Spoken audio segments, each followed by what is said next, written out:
Bonjour et bienvenue sur la chaîne Le Certisseur. Alors aujourd'hui, on est avec Justin Martorell. Bonjour Charles. Bonjour.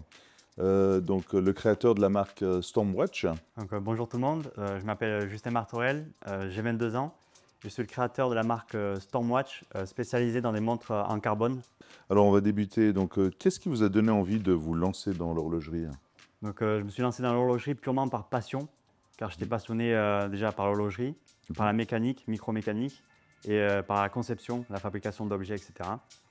J'ai décidé de me lancer dans un petit projet en parallèle de mes études, qui était de fabriquer une montre purement par plaisir. Une montre en carbone, car c'est une matière que j'apprécie particulièrement. Et il y a des collectionneurs qui se sont intéressés à ce que je faisais, etc. Donc je me suis dit pourquoi pas me lancer carrément dans le projet et lancer quelque chose vraiment de solide. Ok. Si je peux me permettre, pourquoi le carbone? Ou pourquoi pas une autre matière, acier ou titane? D'accord, hein. Parce que j'adore tout ce qui est automobile, aéronautique, etc. Donc c'est une matière qu'on retrouve beaucoup dans ce milieu-là. Et il fallait que je sorte un peu du commun, que de sortir des montres par exemple en acier ou en or, en titane, etc. Donc j'ai voulu me lancer dans une matière qui me plaisait, que j'aimais travailler, que j'avais la capacité de travailler moi-même. Donc je me suis lancé dans le carbone. Ouais, c'est une très belle matière Ouais, j'adore ça. et surtout très léger C'est très léger. et Ouais. très solide. Est-ce que vous avez peur d'échouer? Non, l'échec ne me fait pas peur parce que je me suis lancé purement par plaisir. Mhm. Donc même si j'échoue, j'aurais appris énormément de choses. J'aurais rencontré beaucoup de personnes. Et même si un échec arrive, ça ne sera pas grave pour moi. D'accord. Et puis si vous réussissez, quelle sera votre réaction? Mais je serai agréablement surpris déjà Mhm. que mon travail plaise aux gens, plaise à mes clients. Et ça sera vraiment une gratitude pour moi et je serai vraiment content que toutes les heures que j'ai passées sur mes projets finissent par payer. Par aboutir, ouais, c'est ça. Ouais, ouais. Puis est-ce que vous pouvez nous expliquer, expliquer surtout à l'audience pourquoi chaque détail compte en horlogerie? Chaque détail compte car c'est une pièce d'exception qu'on essaie de créer. Mhm. Donc même ce qui ne se voit pas doit être travaillé. Donc on va essayer d'aller au maximum dans le détail, dans nos capacités. Lors du démontage, on va pouvoir ouvrir le cœur de la montre. Donc toutes les pièces devront être travaillées avec soin. Donc c'est pour ça que chaque détail compte dans l'horlogerie et il faut y prêter soin, quoi. C'est clair, bien sûr. Donc quelle est la technique horlogère que vous préférez, qui pour vous est le meilleur pour développer?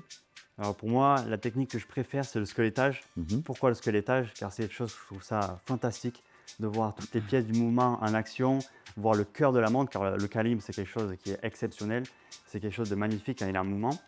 De voir ça, de voir un mouvement entièrement squeletté, une boîte ouverte et squelettée pour bien voir le mouvement, je trouve ça vraiment magnifique. Et c'est également une prouesse technique, car Mhm. on va dire d'enlever un maximum de matière sur le mouvement, c'est quelque chose qui va toucher à la rigidité de l'ensemble. C'est une prouesse qui a une technique. Bien sûr. Et qu'est-ce que vous ressentez quand vous voyez un client qui est émerveillé par votre travail? Mais c'est une satisfaction pour moi de voir que ce que je fais et ce que je réalise plaît aux gens, plaît à mes clients. Ça me permet de valider toutes les heures que j'ai passées sur mes différents projets, quoi. Mhm. Et est-ce qu'il y a une méthode ou une philosophie qui vous guide dans votre approche de chaque projet? Donc dès que je développe un projet, j'essaie d'en développer au maximum. Ok. Je pars d'une feuille blanche. Donc je m'inspire de ce qui a été fait ou de mon imagination. Je commence à dessiner des croquis sur papier. Et après, je passe sur la CAO, donc conception assistée par ordinateur, qui est mon métier de base. Et là, après, je vais commencer à dessiner en 3D, à modéliser, etc. Mais l'évolution se fait du début jusqu'à la fin. Donc je ne reste pas fixé sur un design bien propre au projet. J'évolue au fur et à mesure. D'accord. Et quelle tendance vous voyez émerger dans le monde de l'horlogerie d'ici 10 ans? Donc je pense que d'ici 10 ans, l'apparition du carbone se fera énormément. Je trouve que c'est une matière qui arrive dans le milieu de l'horlogerie très rapidement ces derniers temps. Donc on retrouve dans des grandes marques du carbone. Et je trouve que c'est un matériau vraiment fabuleux, qui a beaucoup de caractéristiques mécaniques qui lui sont propres, très bonnes caractéristiques. Mais aussi esthétiquement, je trouve que c'est un matériau qui est unique. Donc chaque montre va être unique avec un marbrage différent suivant la méthode d'obtention. Et je trouve ça vraiment fantastique. Quel conseil donneriez-vous à un débutant qui voudrait suivre une formation dans ce domaine? Moi, je pense qu'un débutant qui aimerait se lancer, un débutant passionné, il faut qu'il se renseigne auprès de personnes qualifiées, par exemple comme vous, Mhm. en certissage. Et il faut qu'il se lance, qu'il n'ait pas peur des critiques, ou etc. Et il faut qu'il fasse ça avec passion. Et avez-vous déjà eu une demande insolite ou hors du commun d'un client? Non, pour le moment, j'ai pas eu de demande insolite ou quoi que ce soit. Mais je suis ouvert à n'importe quelle demande spécifique d'un client. Donc, s'il a, il a un design particulier ou une demande particulière avec des couleurs, etc., moi, je pourrais travailler sans souci dessus. Quel est votre rêve ou projet ultime dans l'univers de l'horlogerie? Mon rêve dans l'horlogerie, déjà, ça serait de vivre de ma passion. Ça serait mon but ultime, de générer assez de revenus pour pouvoir en vivre au quotidien. Mais ça serait, le but ultime serait de créer vraiment une marque qui prospère dans les années. Essayer de créer une marque familiale. Donc, essayer de créer quelque chose d'une montre de A à Z. Essayer d'internaliser un maximum de savoir-faire. Ça serait vraiment mon objectif premier dans ce milieu-là. Et au niveau des matériaux, qu'est-ce qui est le plus fascinant que vous voyez sur une montre? Alors, comme je suis dans le carbone, Mhm. je vais reprendre encore ce matériau-là. Toujours le carbone. Toujours le carbone. Bon, contrairement à de l'acier, de l'or, du platine, etc. Le carbone, je trouve que c'est une matière qui vit, qui n'est pas brute comme on va dire Oui. l'or, le platine, etc. Et que chaque montre va être différent suivant la méthode d'obtention, suivant les techniques, etc. Donc on va retrouver vraiment quelque chose d'unique sur chaque montre. Et je pense qu'on a une palette de possibilités avec cette matière. Et avez-vous déjà dû réparer une pièce de quelqu'un d'autre ou faire, par exemple, enfin, si oui, ou quelle était votre expérience? Pour l'instant, non, je n'ai pas eu à réparer une de mes créations ou une autre pièce horlogère. Mhm. Je touche du bois. Mais si cela arrive, bien sûr que je serai en capacité de réparer et de proposer un service après-vente de qualité. D'accord, ouais, c'est important, parce que les clients Ouais, peuvent être amenés à un SAV ou une connaissance qu'ils désirent peut-être retaper, voire faire un service customisé, revoir le mouvement, donc vous êtes moi, il n'y a pas de vraiment souci. apte, Voilà. Moi, je suis vraiment quelqu'un, bon, si on traite avec ma marque, on traite avec moi. C'est une bien sûr. toute petite entreprise, on va dire. Donc, c'est vraiment familial. Donc, s'il y a Mhm. le moindre problème ou la moindre chose, donc on vient me voir et pas de souci, on en Vous êtes discute. réactif, Je suis bien réactif, sûr. etc. Ouais. Et comment gérez-vous la pression lorsqu'il s'agit de pièces avec des délais serrés?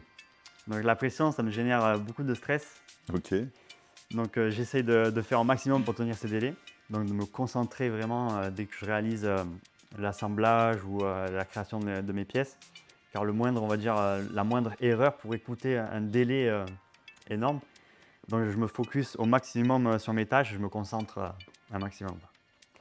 Ouais, parce que ça peut arriver que si vous dépassez un délai pour un client, puis ça peut décaler C'est d'autres sûr. livraisons, Après, ou pas moi, forcément. j'ai une philosophie, on va dire, que c'est vraiment pas quelque chose qui doit être rapide. Donc, Mhm. chaque montre, on va dire, est fait à la main, donc façonné à la main. Donc, ça peut prendre du temps. Ouais. On va dire, souvent, j'ai pas un grand stock en ma possession. Donc, c'est au fur et à mesure que je crée mes montres.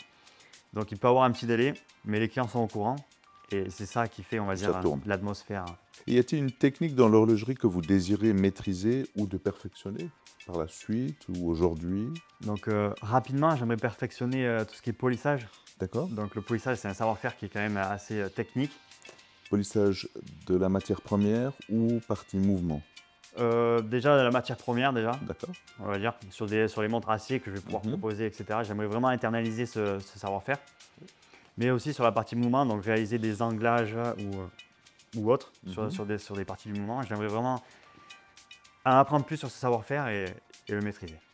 Ah, ça c'est très très intéressant Ouais. d'arriver à cette finition en fait. C'est la finition, c'est quelque chose qui est assez complexe dans le monde de l'horlogerie. Ouais, bien sûr. C'est des autres tolérances. Ouais, c'est ça. Est-ce qu'il y a quelque chose en horlogerie que vous redoutez de travailler? C'est le calibre. Pour le moment, le mouvement, c'est la partie que je redoute le plus travailler. Donc, c'est le cœur de la montre. Oui. Mais c'est une partie qui est vraiment technique, qui est vraiment fine. Donc, je vais attendre avant de pouvoir concevoir ou créer mon propre calibre. Mais j'aimerais apprendre au fur et à mesure tout ce qui est savoir-faire sur le mouvement. Ouais. Ouais, il faut aller étape par étape. étape par étape, c'est C'est ça. vrai que le cœur de la montre, c'est une autre histoire, ça. C'est ça. Mais les grandes maisons, ça fait des années et des années Ah, bien sûr. qui travaillent dessus, donc c'est quelque chose qui est vraiment Ouais, complexe. ouais.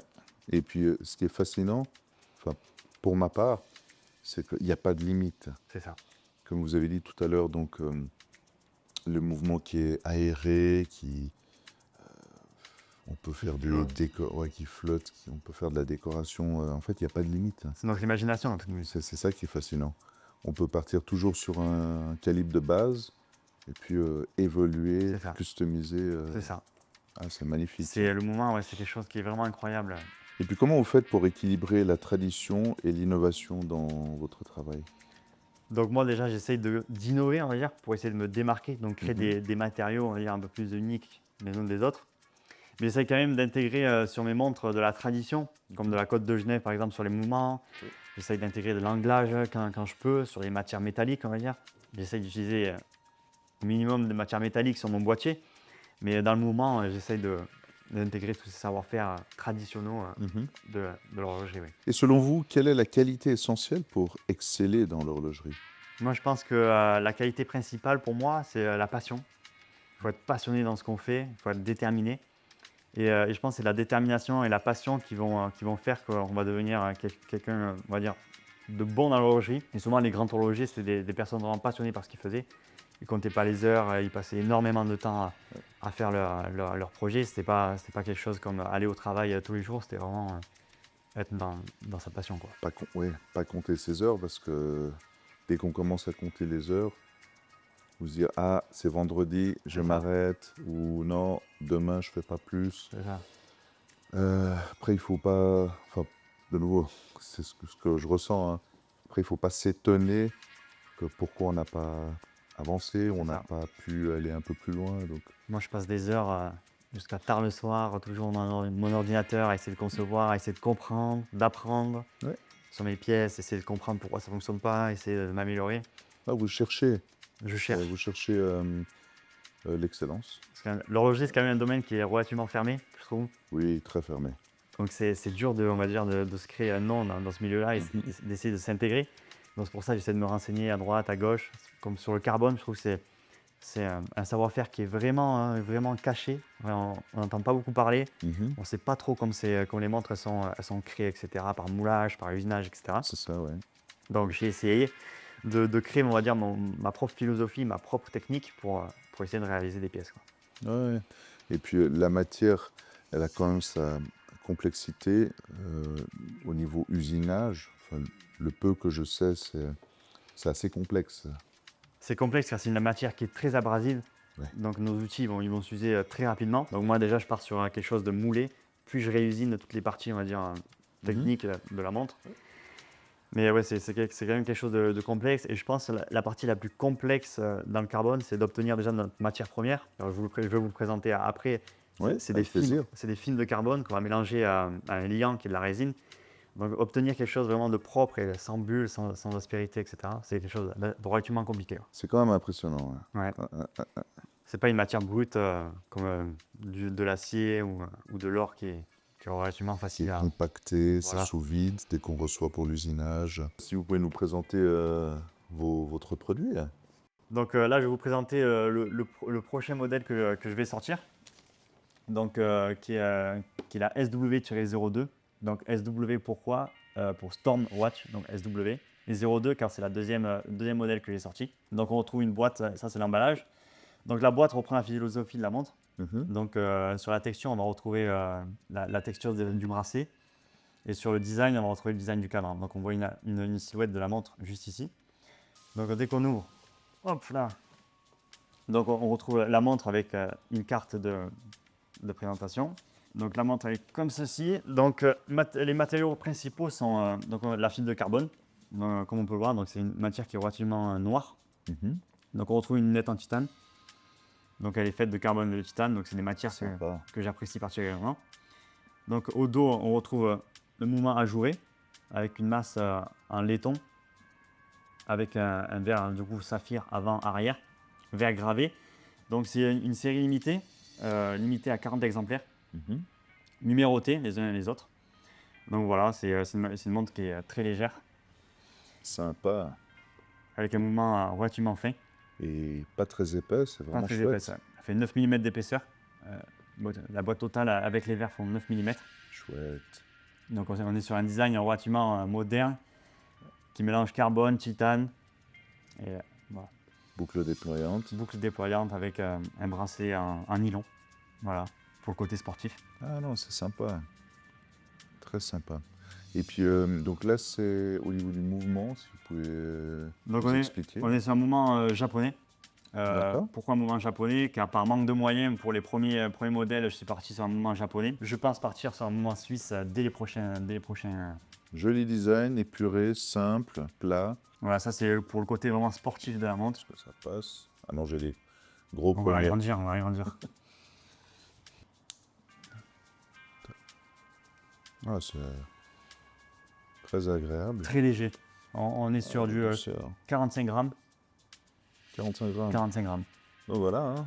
Stormwatch. Pour retrouver toutes les informations sur cette magnifique montre, cette innovation que je viens de découvrir, donc peut-être vous pouvez nous dire où est-ce qu'on peut retrouver tout Donc ça. on peut nous retrouver sur Instagram, donc c'est storm-8watch.fr ou même LinkedIn, donc avec le même nom d'utilisateur, ou sur notre site internet, donc stormwatch.fr.